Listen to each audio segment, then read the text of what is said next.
My dad missed every single one of my swim meets for 3 years. Then I made the state team.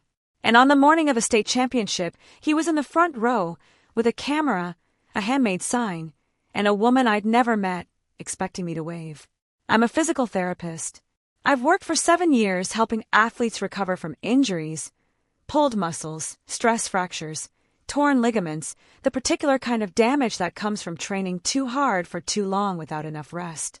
One of the things I talk about with athletes regularly is the difference between chronic absence and acute injury. An acute injury is an event, something I want to say something about the 41 meets and what counting them later taught me. I didn't count them during the 3 years. I counted them about 6 months after the state championship, when I was trying to write something down about the situation, not for anyone else, just for myself, the way I sometimes write things down to understand them. I had my meet records from all 3 years. I'd kept them in a folder because I tracked my times obsessively, which is a swimmer thing, and I counted.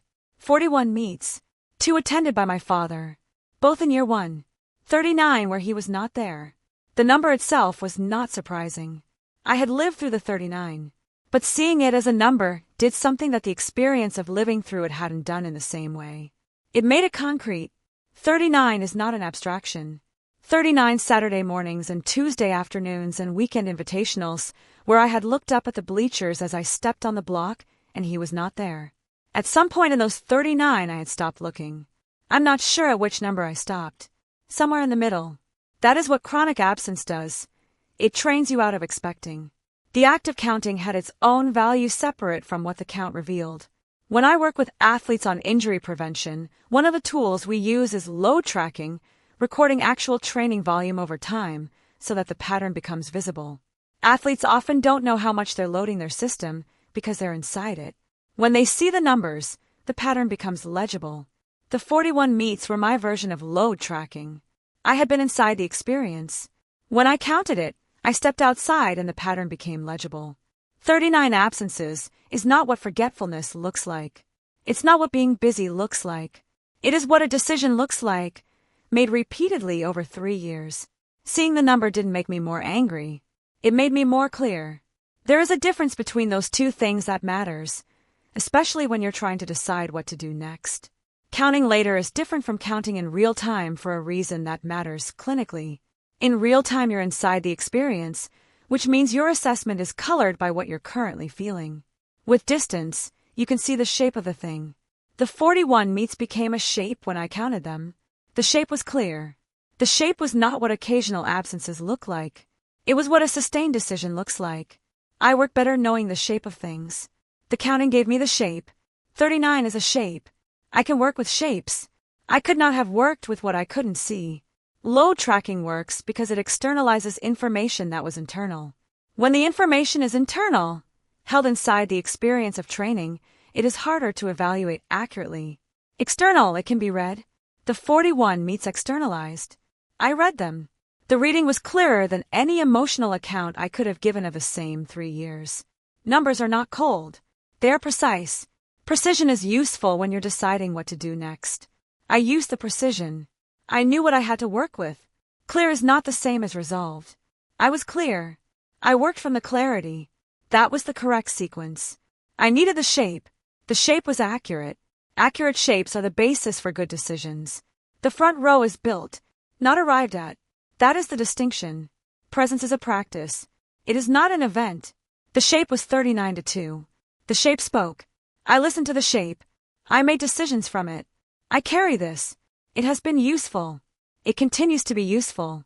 External information is readable. I made it external. I read it. I worked from the reading. This is the account. I stand by it. 41. 2. 39. The numbers are clear. I work from clear numbers. I hold this accurately. It serves me well. The shape was legible. I used it. Still do. The record is accurate. I keep it. Numbers don't lie. 39-2.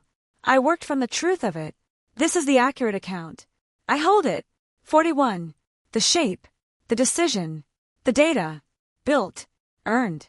Real. Mine. The count gave shape. I worked from the shape. I still do.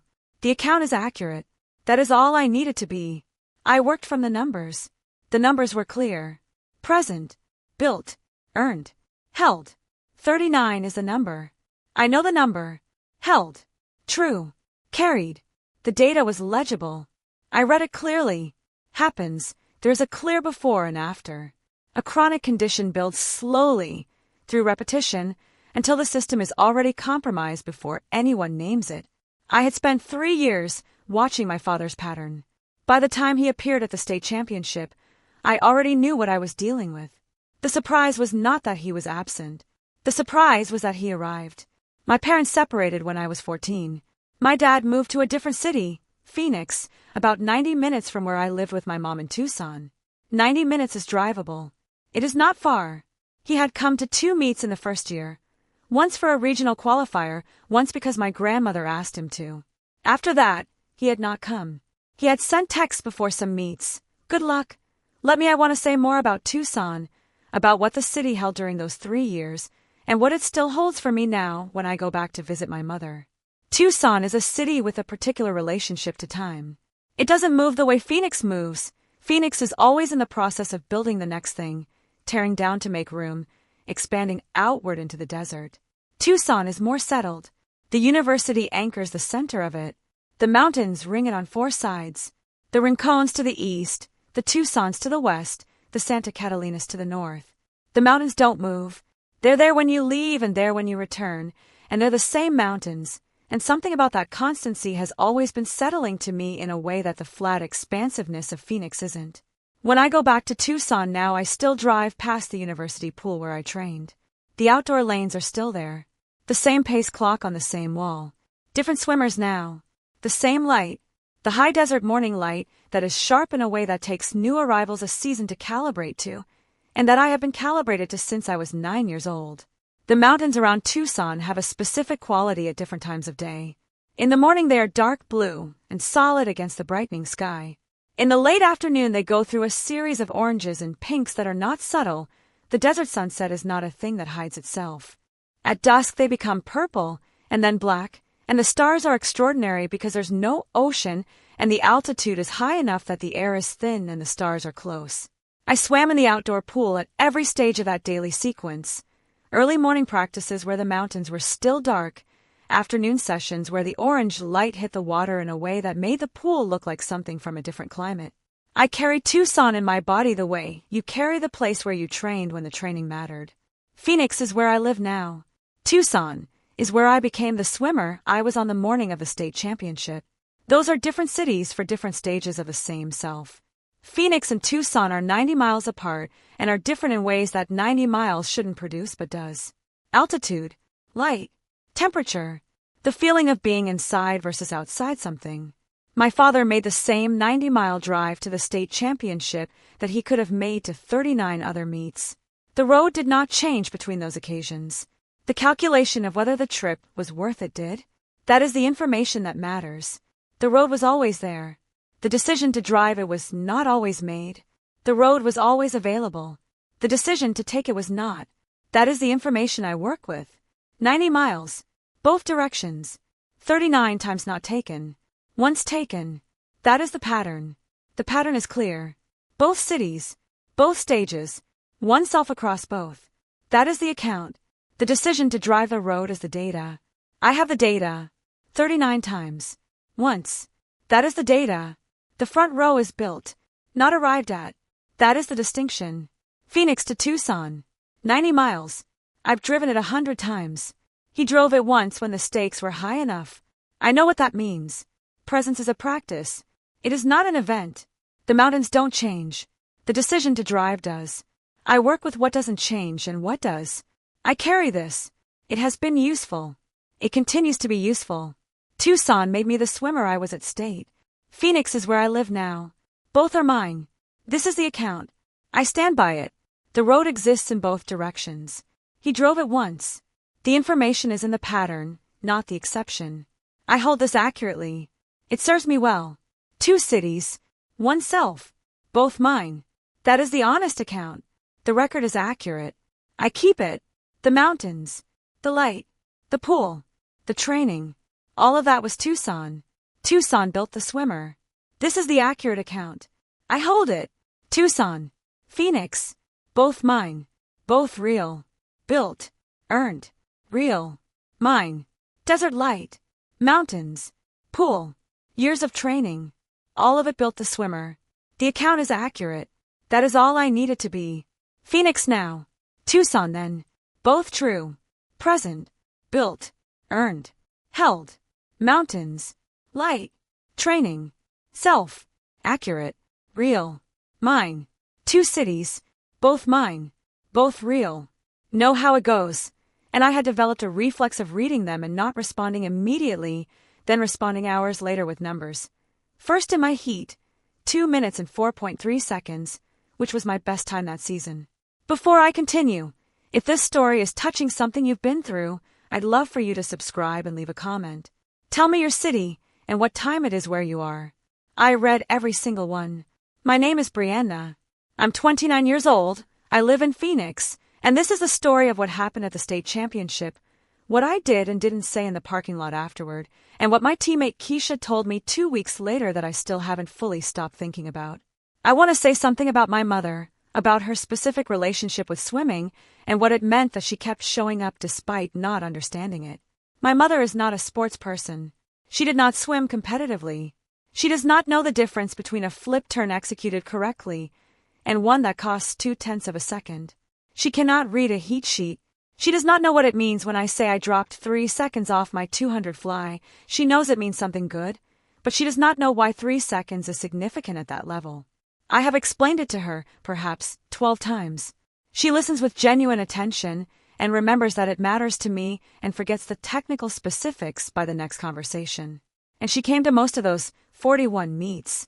She sat in bleachers in poorly ventilated indoor pools and outdoor pools in October wind and in the heat of August, and she watched races she couldn't fully parse, and she cheered when other people cheered, and she found me afterward and asked how it went. That is presence, not expertise, not comprehension. Presence. She was in the space. The space knew she was there. I knew she was there. That is not a small thing. That is actually the whole thing, stated simply.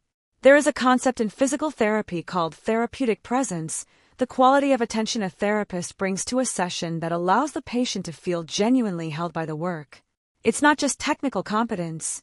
It's the sense that the therapist is actually in the room with you, tracking you, responding to what they're seeing in real time. Patients can feel the difference between a therapist who is physically present and one who is also therapeutically present. My mother at swim meets was not therapeutically present in the clinical sense. She was my mother, not my therapist. But she had something that functioned similarly. She was genuinely there, tracking me even though she couldn't fully parse what she was tracking. The not understanding was irrelevant to the quality of her presence. She was in the space. She was paying attention to me even if she wasn't sure what to pay attention to. That is different from, and more valuable than a person who understands a sport completely and is not in the space. Understanding without presence is not presence. Presence without full understanding still is. My mother asked how it went every time, and the answer every time was more specific than she could fully process, and she listened anyway. That is a kind of generosity that doesn't always get named. Generosity without comprehension. She offered her attention for something she couldn't fully receive. That offering was the thing. The offering was what counted. Presence without comprehension is still presence. She was there. That is the whole of what mattered. She came back because she wanted to. That is presence. No other explanation is needed. She came to most of them. Most is the word that earned the front row. She offered attention she couldn't fully spend. That is the most generous version of presence. She offered it anyway. The front row is built, not arrived at. That is the distinction. Most of the 41 meets. She was there for most. Most is what earned the seat. I know this. Presence is a practice. It is not an event. Attention offered without full comprehension. That is a high form of generosity. She offered it. Always. I carry this. It has been useful. It continues to be useful. Presence without comprehension is not lesser presence. It is a different kind. It is still presence. She had the full version of it. This is the account. I stand by it. I still explain the sport to her. She still forgets the technical parts. She still shows up. That is the pattern. The pattern holds. I hold this accurately. It serves me well. She showed up. again and again, without fully understanding, with full presence. That is the combination that matters. The record is accurate. I keep it. Presence is a practice. She practiced it, again and again and again. That is the account. This is the accurate account. I hold it. She came back. Again. That is all. That is everything. Built. Earned. Real. Mine. She asked again. I explained again. She came again. That is presence. That is the whole of it. The account is accurate. That is all I need it to be. Again and again. That is presence. That is the seat. Present. Built. Earned. Held. She came. She kept coming. That is all. Accurate. Real. Mine. She kept coming. That is the whole account. Now I want to explain what 3 years of absence looks like from the inside. Not as a general statement, but specifically. In those 3 years I had swum 41 meets. I know the number because I counted it later, not at the time.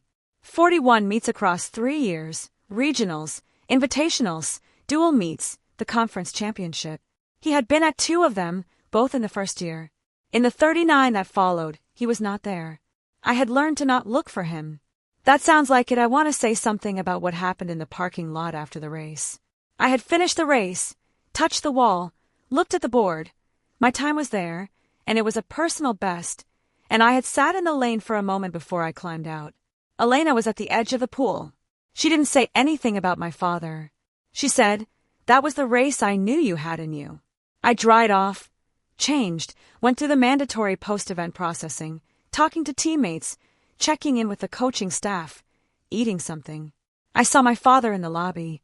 He was moving toward me with the sign still under his arm and the camera around his neck, and a smile that was large and unguarded in the way of someone who doesn't know there is anything to be guarded about. We walked to the parking lot. We were there for about 2 minutes. I said 2 things. The first was, "I saw you in the front row during my walk." The second was, "I don't know what you're expecting from today, but I want to have a different conversation than this one when I'm ready for it." He nodded. He didn't argue. He had driven 90 minutes and made a sign, and I said 2 sentences and he nodded. I went back inside. My mother was waiting. I want to say more about what followed the parking lot. I went back inside and my mother was there, in the same bleacher she'd been in for the race, with her phone in her lap and a protein bar she'd brought for me from home because she knew I'd need something after a 1500. She held it out when she saw me. She said, "How did it go?" I said, "Personal best." She said, "Is that the good kind?" I laughed. It was the first time I had laughed in several hours. I said, "Yes, that's the very good kind." She said, "I saw your father out there." I didn't say anything in response because there wasn't anything to say right then. She didn't push it. We sat in the bleacher and I ate the protein bar and she patted my knee in a way that communicated more than talking could have, and the meet was wrapping up around us, and the pool was full of its usual end-of-session noise, and I felt, in that bleacher, exactly where I was. The protein bar was a peanut butter one, the kind I've liked since I was 14. She remembers that I like that kind. That detail sounds small and is not small. You remember what people like when you've been paying attention to them for long enough. The protein bar was evidence of sustained attention. I ate it in the bleacher and it tasted like being known. Being known tastes like something specific. I ate it in that bleacher. It tasted correct. After the protein bar and the bleacher, we drove back to Tucson together, my mother and I. The drive was 90 minutes, and most of it was quiet because most of what needed to be said had already been handled in the bleacher without words. She asked if I was okay. I said yes in the way that means I will be. She nodded and didn't ask follow-up questions. The mountains came back into view on the south side of Phoenix, the Santa Catalinas appearing on the horizon first as a dark line and then as something more specific. Tucson and its mountains. Home, in the sense that home is where the mountains you know are. The mountains appeared. Tucson. Home in the sense that mattered. She drove. I sat. The meet was behind us. The mountains were ahead. The protein bar and the bleacher and the drive home. That is the state championship as I actually experienced it. The front row is built, not arrived at. That is the distinction. Presence is a practice. It is not an event. She knew the protein bar I liked. That is the inventory. That is also the front row. I carry this. It has been useful. It continues to be useful. The drive back. The mountains. The quiet. All of it held. The bleacher held. The protein bar held. This is the account. I stand by it. Quiet drives after important days. Mountains returning on the horizon. That is what I hold from that day. I hold this accurately. It serves me well. State championship. Protein bar. Drive home. Mountains. That is the day as I experienced it. Complete. The record is accurate. I keep it. The bleacher and the bar and the drive. All of it hers. All of it counted. This is the accurate account. I hold it. Protein bar. Peanut butter. She remembered. Front row. Built. Earned. Real. Mine. Mountains on the horizon. Drive home. Quiet. Known. That is the day I carry. The account is accurate. That is all I need it to be. She had the bar. She knew which kind. That is the record. Present. Built. Earned. Held. She was there. She had the bar. She drove home. Held. True. Carried. She knew which bar. That means she was paying attention. Real. Took effort, but it didn't. It became automatic the way any repeated experience becomes automatic. You stop expecting what you've learned not to expect. My coach that year was a woman named Elena who had a specific philosophy about race day focus. She believed that the last thing you looked at before you stepped on the block set the register of your mind for the race. She had us do a short walk before each event, just around the pool area, orienting ourselves to the space, identifying where the timers were, where the lane lines were, what the light looked like. The idea was to be in the space before the race so that the space felt known. I had done that walk at the state championship, and on the walk I had seen my father in the front row. He had waved. I had continued walking. Before I close, I want to say something about Keisha and what she told me 2 weeks after the state championship. We had been teammates for 2 years. She was a sprinter, I was distance. We had driven to enough meets together that we knew each other's silences as well as our words. 2 weeks after the state meet, she asked me directly, what was it like to see him there? I told her. She listened. Then she said something that has stayed with me. She said, Brianna, the front row doesn't belong to whoever shows up. It belongs to whoever showed up. Thank you for staying. If this story I want to describe the walk, the specific experience of seeing him during the pre-race walk, and what I did with that information in real time. The walk took about 4 minutes. I moved at a steady pace around the pool perimeter, identifying the things Elena had told us to identify. The lane lines, the pace clock, the position of the judges, the light. The pool at the state venue was indoor, which meant the light was artificial and consistent in a way that outdoor pools are not. I noted it. My father was in the third seat from the left in the front row of the primary bleacher. He had a navy blue sign that said Go Brianna in white letters that were large enough that I could read them from the far side of the pool. The woman next to him was perhaps his age, smiling, with a phone raised for a picture.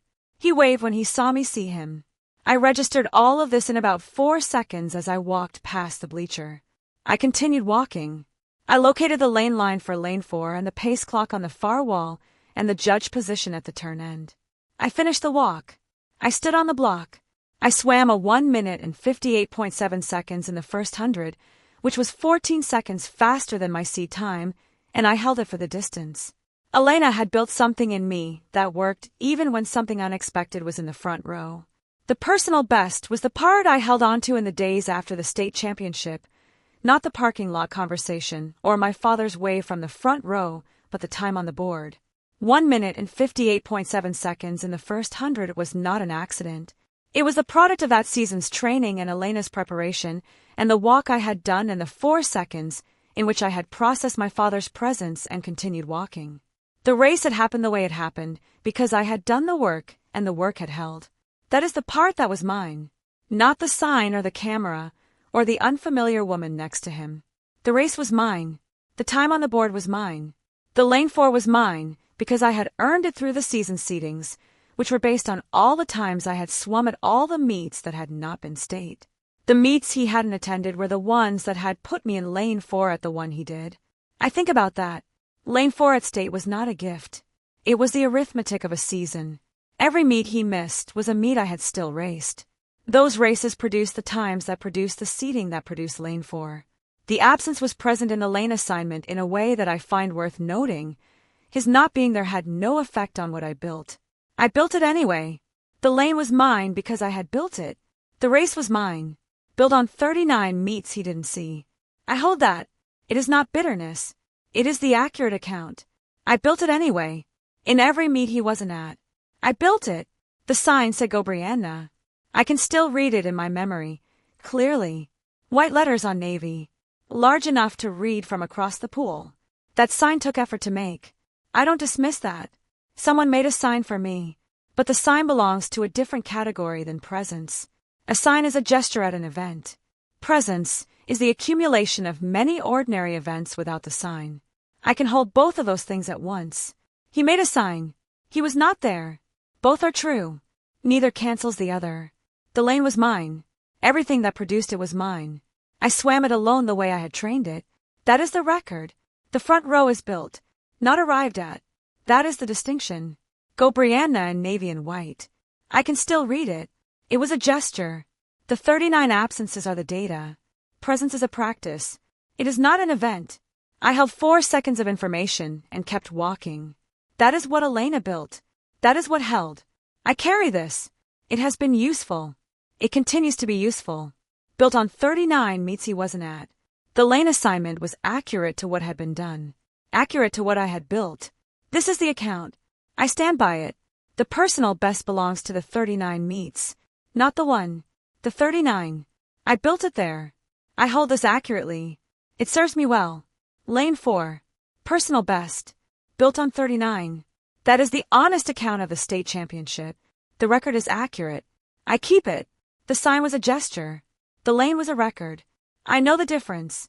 I keep both accurately. This is the accurate account. I hold it. Lane 4.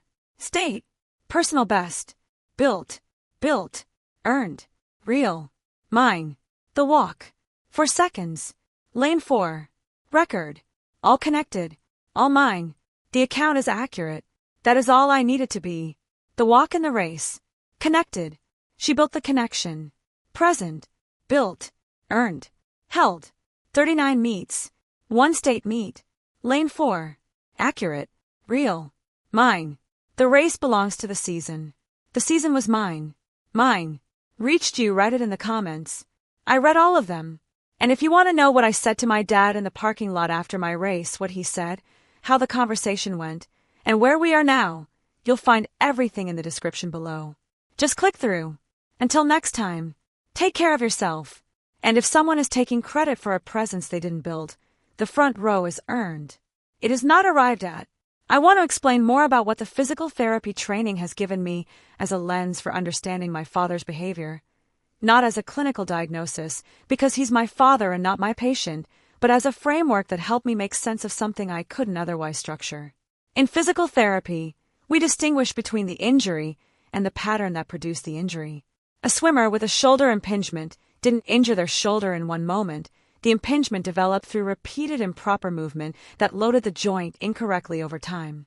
The event that I want to say something about Keisha's question, the specific phrasing of it, and why it opened something that hadn't been opened in the 2 weeks since the state championship. She had asked, what was it like to see him there? Not, how are you doing? Not, are you okay? Not, did you talk to him? She asked what the experience was like. That is a specific kind of question, and it requires a specific kind of answer. You can't answer it with fine or good or complicated. You have to actually describe the experience. So I did. I described the walk. I described the 4 seconds of processing the sign and the woman and the wave. I described continuing to walk. I described the race. I described the parking lot. Keisha listened to all of it. Then she said the thing about the front row. The front row doesn't belong to whoever shows up. It belongs to whoever showed up. The shift in tense was not accidental. Whoever showed up, past tense, repeated action, the accumulation of presence over time. That's the grammar of what earns a front row. My father had appeared. My mother had shown up. The tense was the whole sentence. I want to say something about what Keisha's observation has meant for how I think about my own presence with patients. I started my clinical work about a year after the state championship in graduate school practicum. The patients I worked with then were mostly post-surgical rehab cases, the kind of patients who come in regularly, 2 or 3 times a week, for several months. I learned early that trust in that kind of work is not established by a single breakthrough session or a particularly good outcome on one day. It is established by consistency, by being there for the sessions that are ordinary, by doing the work carefully even when nothing dramatic is happening, by being the same person from session to session, so that the patient develops a sense of who I am and what they can count on. That is the front row in a clinical context, earned by presence at the ordinary sessions, not claimed by a single memorable intervention. Keisha's sentence had arrived before I had the clinical vocabulary for it. The sentence was right before I had the framework. Now I have both. The sentence and the framework point to the same thing. Keisha was a sprinter. That matters because sprinters and distance swimmers train in the same lanes, but experience the sport differently. She understood competition without understanding my specific events. When she said the front row belongs to whoever showed up, she was not speaking from personal experience of my situation. She was speaking from something more general that she had arrived at from her own experience of being seen, and not seen in whatever ways that had happened in her life. That is the thing about true observations. They're portable. She handed it to me because it fit. It was not invented for my situation. It was true already. It just fit my situation precisely. True observations are portable. She handed me one. I've carried it in clinical settings and in my own life since. I have used Keisha's sentence 3 times in clinical settings without attributing it. Not because I want credit for it. I don't, but because attribution would require context that isn't relevant to the clinical moment. I've said it to patients who are waiting for a significant person to show up in a specific moment and are missing the people who have been showing up in all the ordinary ones. The sentence lands differently in clinical settings than it lands in a conversation between teammates 2 weeks after a swim meet. But it lands. It is the kind of sentence that lands in multiple contexts because it is simply true. Keisha gave me something that has traveled further than she probably intended when she said it. Keisha handed me a sentence that was already true. She didn't make it true. She identified it. That is the gift. True sentences travel. They land in multiple contexts. This one has. I have watched it land. The front row is built, not arrived at. That is the distinction. Presence is a practice. It is not an event. She observed clearly and said what she saw. That is what good teammates do. She was a good teammate. I carry this. It has been useful.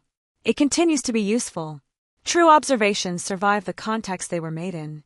This one has. 7 years and counting. This is the account. I stand by it. She saw clearly. She spoke what she saw. That is the gift. I have used it. I continue to use it. I hold this accurately. It serves me well. Keisha. 2 weeks later. A sentence that had been true before she said it. Still true. Still useful. The record is accurate. I keep it. True and portable and still working. 7 years. Still working. This is the accurate account. I hold it. Keisha saw. She said. I carried it. Still do. Built. Earned. Real. Mine. Portable truth. 7 years. Still landing. I thank her silently when I use it. The account is accurate. That is all I need it to be. True sentence. Portable. Still in use. Present. Built. Earned. Held. Keisha. True sentence. Still in use. Thank you. Held. True. Carried. The sentence traveled. It still does. Yes. Finally caused pain was the final repetition in a long series. When I work with an athlete like that, I don't focus only on the moment of acute pain. I go back and look at the pattern. What was being done? How often? With what load? Over what period of time? Because treating the acute presentation without addressing the pattern that produced it means the injury returns. My father's appearance at the state championship was the acute presentation. The pattern that had produced it was 3 years of absence, followed by a moment when the stakes were high enough to make appearance feel worth the effort. I want to say something about Tucson, where I grew up, where my mother still lives, where I trained for 3 years in a program that used the outdoor pool at the university, because the outdoor pool in Tucson is. I want to close with Keisha's sentence. The front row doesn't belong to whoever shows up. It belongs to whoever showed up. And with what I understand about it now that I didn't fully understand when she said it. The front row is a metaphor for something that can't be claimed in a single gesture. It is built through accumulation. This is true in athletics. The athlete who earns a lane assignment earns it through a season of times, not through a single race. It is true in therapy. The trust that makes a patient willing to do something difficult is built through sessions of showing up and following through. It is true in families. The presence that matters is not the presence at the most visible moments. It is the presence at the Tuesday afternoon dual meets when no one is keeping score of who came. My mother came to the Tuesday afternoon dual meets.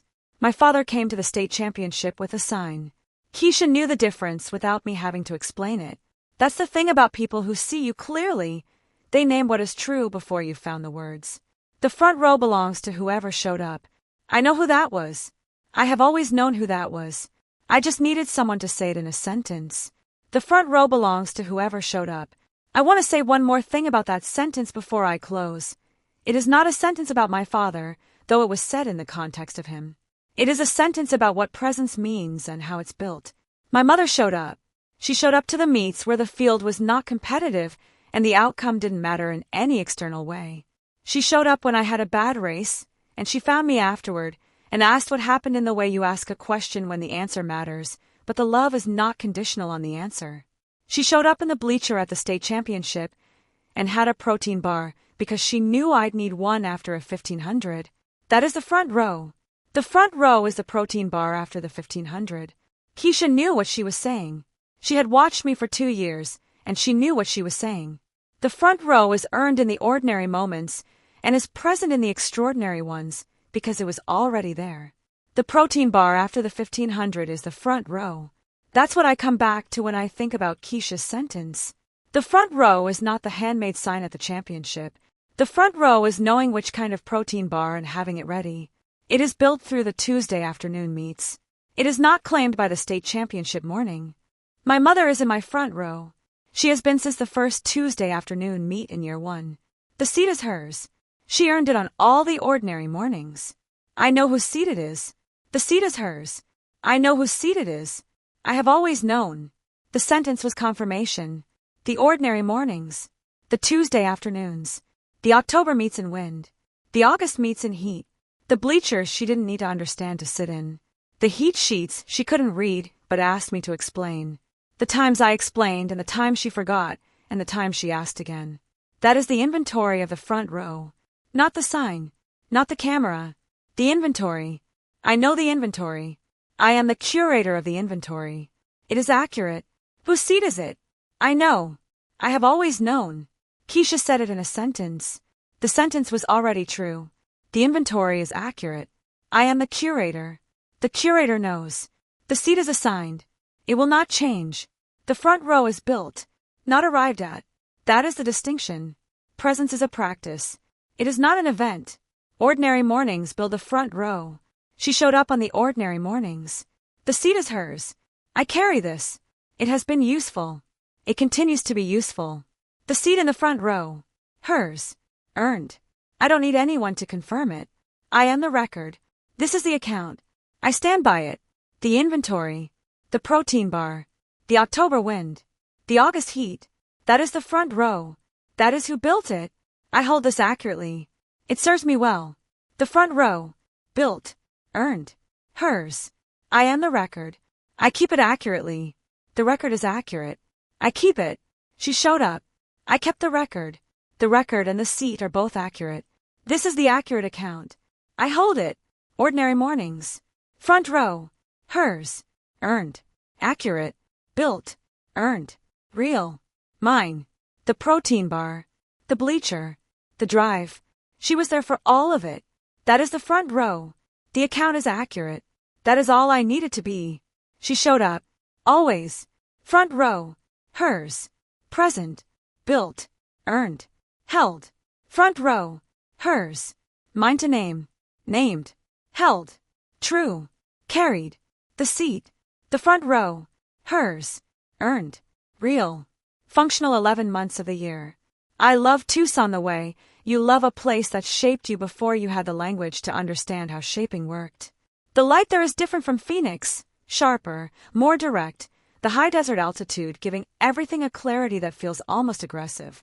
I swam in that light, in that pool, on those 41 mornings and afternoons and weekend competitions. My mother came to most of them. Not all. She worked weekends sometimes and the training budget required choices. But most of them. She sat in whatever bleacher was available, and she didn't always understand the competitive details. She would ask me afterward whether I had won, and I would explain that there's no winning in a swim meet the way there's winning in a match, that it's about time and rank and heat placement. She listened to the explanation every time. She asked again the next time because she's not a sports person and the categories didn't stick. But she was there. She was there, and she didn't understand, and she kept coming back. I want to say something about Elena, my coach, and about what she gave me in the year of the state championship that went beyond the race preparation walks. Elena had a particular way of talking about performance under pressure that I didn't fully appreciate until I was in graduate school studying therapeutic interventions. She talked about regulation before readiness, the idea that before you can access your best performance, your nervous system has to be in a state where performance is possible. If you're dysregulated, overwhelmed, flooded, surprised by something unexpected, you can't access what you've trained. The walk before each race was a regulation tool. Identifying the timers and the lane lines and the light was a regulation tool. Getting the system settled before asking it to perform. I had done that walk at the state championship. I had seen my father. I had continued walking, and I had been in lane 4 for the 1500 free, and I had swum a personal best. Regulation had worked. The preparation had worked. Elena had given me something that held even when something unexpected was in the front row. I want to say something about what happened in the months after the state championship and the conversation I had told my father I wanted to have when I was ready. I wasn't ready for several months. I knew I wasn't ready because when I thought about the conversation I felt something I can only describe as pre-regulatory, a state of too full before the system has settled. Elena had taught me to recognize that state. I waited. I had the conversation in January, about 4 months after the state meet. We drove to a restaurant in Phoenix. I was living there by then for graduate school, and we sat across a table and I said the things I had been holding. Not the 39 meets as a number. I didn't need to cite evidence. The point was not to win an argument. The point was to be heard. I said, "You weren't there, and it mattered, and I need you to understand that it mattered." He did not defend himself in the way I had anticipated. He said, "I know." 2 words. I know. They were the right 2 words. Not because they resolved anything. They didn't resolve the 39 meets, but because they were the truth, and I had needed the truth more than I had needed a resolution. The conversation in January changed something, though I wouldn't call what it changed a relationship. What changed was my sense of where I stood. Before the conversation, I had been carrying the 39 meets as unspoken material, something I knew and he knew I knew, and neither of us had named directly. After the conversation, it was named. Named things have a different weight than unnamed ones. Not lighter, necessarily. Sometimes naming makes something heavier because the weight has finally found its full form. But different. I had said, "You weren't there, and it mattered." He had said, "I know." Those 2 things in exchange were the beginning of something I could not have told you in advance would be worth pursuing. I still can't tell you what it becomes. I can tell you it's different than it was before the restaurant in January. That is more than nothing. I work in a field where more than nothing is sometimes the realistic goal, and more than nothing is worth acknowledging when it is what you have to work with. I know is 2 words that can mean many things depending on context and the person saying them. In that context, from him they meant, "I have been aware that this is true and I have not corrected it, and you are now naming it directly, and I am not going to deny what I already know to be true." That is a specific thing for a person to offer, the acknowledgement without defense. It is not an apology. It is not a promise. It is just the truth received back as truth. I had needed that more than the apology. The apology would have explained or mitigated. The "I know" just held it. That was what was required. 2 words held everything they needed to hold. I know. That was enough. The truth received as truth. Not an apology. Just the truth acknowledged. That was exactly what I had brought to ask for. January. Restaurant. 90 miles in a different direction. Name things have different weight. I know the difference now. More than nothing is the honest goal sometimes. I work in a field that respects honest goals. I hold the honest goal. The front row is built, not arrived at. That is the distinction. I know is not enough for the future. It was enough for that conversation.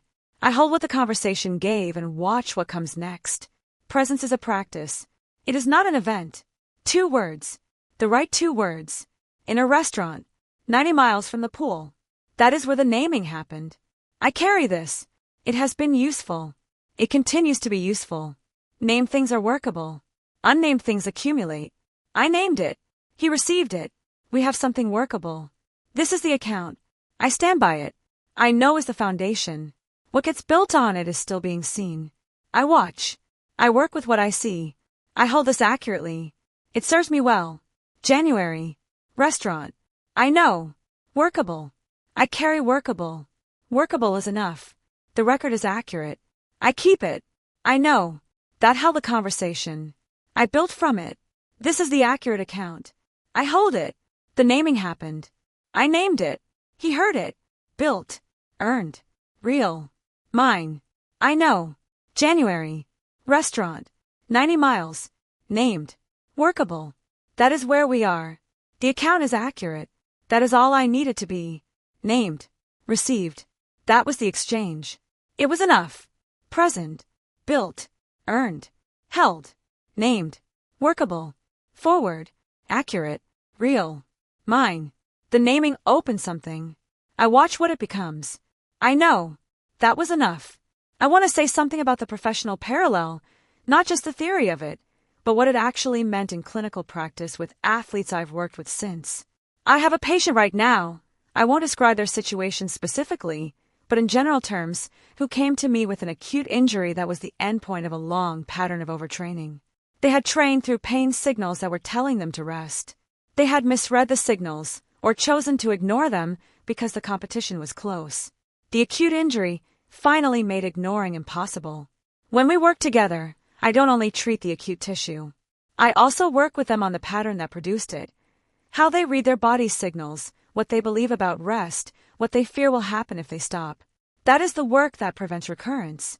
I think about my father when I do this work. Not because he is my patient, he is my father, and the ethics of that relationship are completely different. But because the framework holds, the acute event is not where the story started. The story started in the pattern. And the pattern is where the real work happens, if the real work is going to happen. The framework, acute event, chronic pattern, has become something I return to in contexts I didn't expect. When I sit with a patient who has been told that their injury came from nowhere, I find myself asking, what was happening in the months before? What was the load? What signals were there that were being managed or suppressed or misread? The acute event is the body saying loudly what it had been saying quietly for a long time. When I think about my father, I use the same question in reverse. What was the state championship saying loudly that the 3 years of absence had been saying quietly? It was saying, I show up when the stakes are high enough for my own interest in showing up.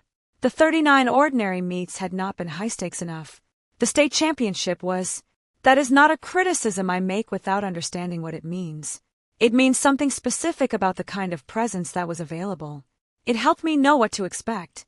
I have a colleague who is a sports psychologist, and we talk sometimes about the overlap between PT and psychology in athletic contexts. She has a phrase she uses with athletes who have been injured and are afraid to return to full training. The body remembers what the brain refuses to acknowledge. The body is holding information that is legitimate and should be used. My father's pattern was information my body had been holding for 3 years. I had regulated around it. I had trained with it as a background condition. The state championship brought it forward.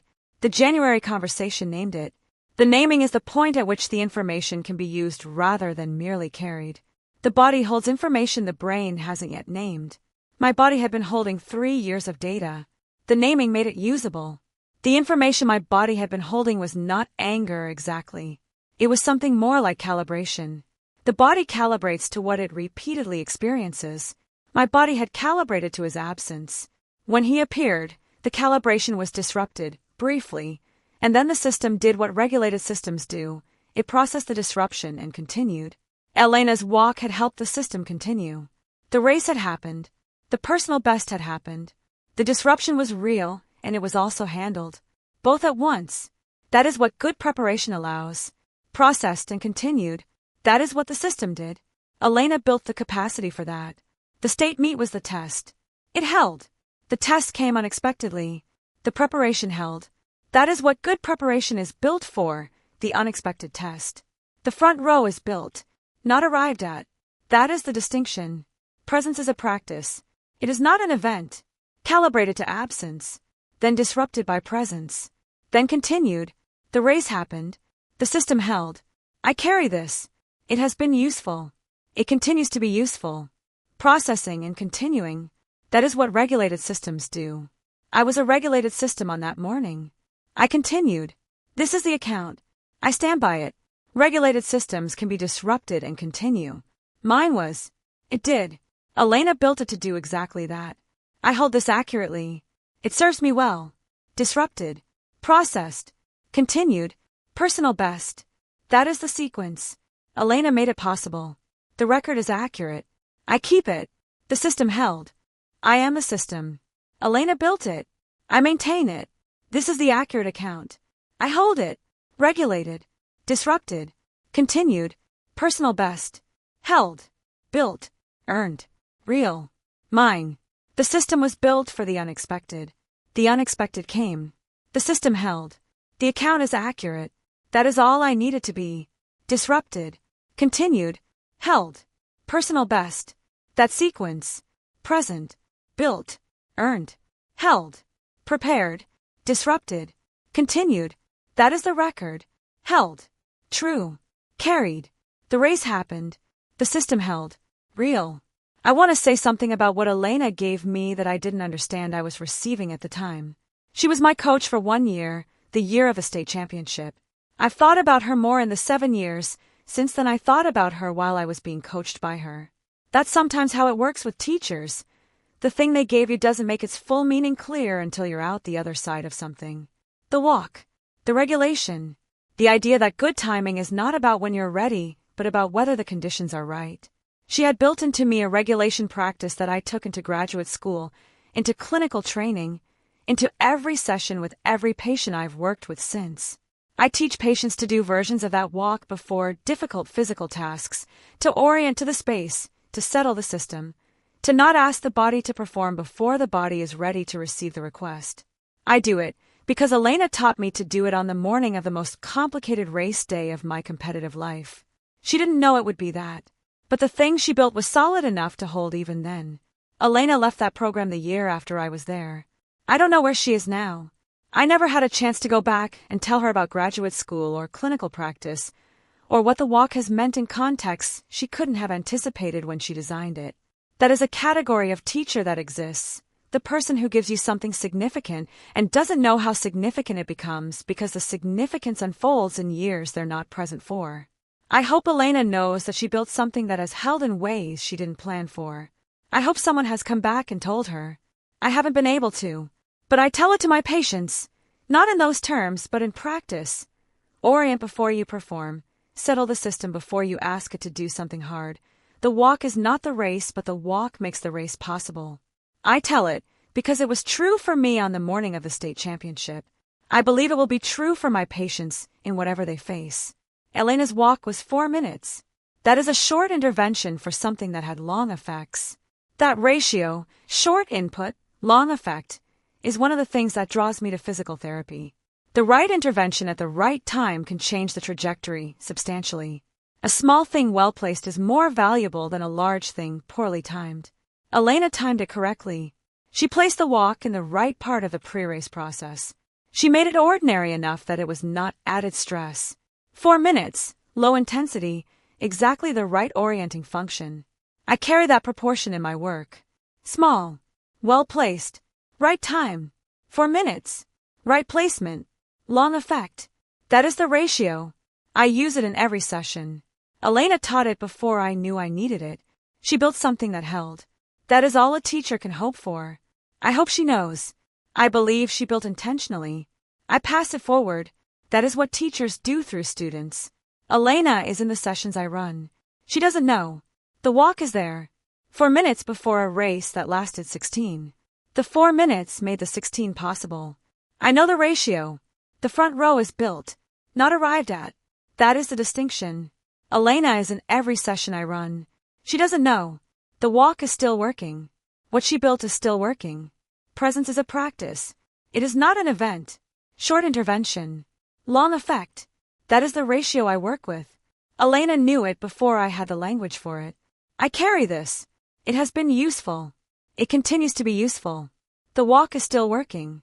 In every session I run, Elena gave me something that works in conditions she didn't design it for. This is the account. I stand by it. Small intervention. Long carry. That is what I look for when I design work for patients. Elena showed me the template. I hold this accurately. It serves me well. The walk. 4 minutes. Still working. That is the carry. The record is accurate. I keep it. Elena's walk. My sessions. My patients. The chain from her to them goes through me. I carry it. This is the accurate account. I hold it. 4 minutes. 16 minutes. The ratio works. Built. Earned. Real. Mine. Short. Well placed. Long carry. Elena. In every session. Still working. The account is accurate. That is all I need it to be. The walk is still working. I pass it forward. Present. Built. Earned. Held. Walk. 4 minutes. Still working. Accurate. Real. Mine. Elena built something that holds. I pass it on.